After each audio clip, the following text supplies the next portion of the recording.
Welcome to new video. Today our subject is question words. It will be very short video because I will give you just meaning. So let's start. Where, nerede. From where, nereden. To where, nereye. When, ne zaman. What time, saat kaçta. Who, kim. To who, kime. Whose, kimin. What, ne. What kind, ne çeşit, ne tip.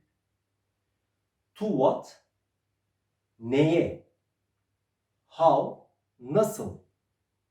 Which, hangi. Which one, hangisi. Why, neden, niye. How many, kaç tane. How much, ne kadar.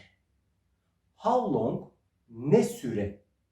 How often, ne sıklıkta. How far, ne kadar uzak. How old, kaç yaşında. Please memorize these meanings. We will start to use all this information we learned up to now soon. See you later.